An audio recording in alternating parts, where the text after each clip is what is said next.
হয়, ইতিমধ্যে আমি আজি সদৌ টাইমছ ছাত্ৰসন্থাই যি 12 ঘণ্টীয়া শিৱসাগৰ জিলা বন্ধ আহ্বান কৰিছিলোঁ। ইতিমধ্যে পুৱা 5 বজাৰ পৰা আমাৰ এই বন্ধ কাৰ্যসূচী আৰম্ভ হৈছে আৰু শিৱসাগৰ জিলা পৰিষদৰ সভাপতি আসনখন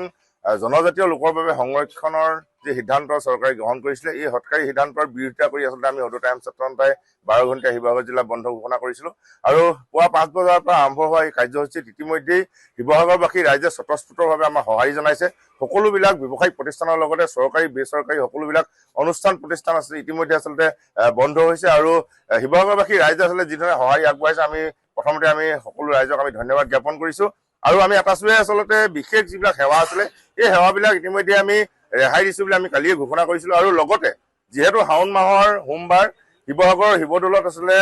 বলবমৰ যিসমূহ ভক্ত আহে এই ভক্তসমূহ আচলতে হাজাৰ হাজাৰ ভক্তৰ ইয়াত সমাগম ঘটে। গতিকে আমি ধৰ্মীয় অনুভূতিৰ আৱেগ অনুভূতিৰ প্ৰতি আচলতে সঁহাৰি জনাই এই ভক্তসমূহৰ বাবে কিন্তু আমি ৰেহাই দিছিলোঁ আৰু গতিকে ইতিমধ্যেই ভক্তসকলৰ ইয়াত সমাগম ঘটিছে। গতিকে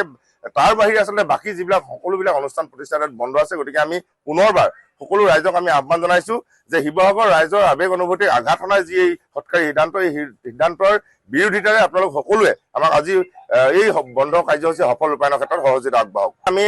আশা ৰাখিছোঁ যে আচলতে ৰাইজৰ যি আৱেগ অনুভূতি এই আৱেগ অনুভূতিক লৈ সদৌ টাইমছ ছাত্ৰসন্থাই সমগ্ৰ শিৱসাগৰবাসী ৰাইজৰ সহযোগত আচলতে আমি যি কাৰ্যসূচী ৰূপায়ণ কৰিছোঁ এই কাৰ্যসূচীৰ পাছতে যাতে চৰকাৰে শিৱসাগৰবাসী ৰাইজৰ যি আৱেগ অনুভূতি তাক যাতে তেওঁলোকে বুজিবলৈ চেষ্টা কৰে আৰু তেওঁলোকৰ যি হঠকাৰী সিদ্ধান্ত সেই সিদ্ধান্ত যাতে বাতিল কৰি এই যিখন জিলা পৰিষদৰ সভাপতি আসন এই আসনখন যাতে তেওঁলোকে সংৰক্ষণ মুক্ত ঘোষণা কৰে আৰু এটা কথা স্পষ্ট যে ইয়াত যিটো আচলতে জাতীয় জনগোষ্ঠীয় লোকে ৰাজনৈতিকভাৱে সম অধিকাৰে আচলতে জীয়াই থকাৰ যিটো পৰিৱেশ এই পৰিৱেশটো আমি বিচাৰিছোঁ। আমি ক'বলৈ যোৱা নাই যে কেৱল আহোম জনগোষ্ঠীৰ ৰাইজৰ বাবে এই আসনখন সংৰক্ষণ কৰক, আমি কৈছোঁ যে মুক্ত ৰাখক যাতে যিকোনো ধৰ্মৰ যিকোনো জাতি জনগোষ্ঠীয় লোকে আচলতে ইয়াত এই আসনখনত অধিষ্ঠিত হ'ব পৰা যিটো ৰাস্তা সেই ৰাস্তাটো যাতে মুকলি থাকে। যিকোনো খবৰৰ বাবে যোগাযোগ কৰক 7099017330 লগতে 7099017110 নম্বৰত।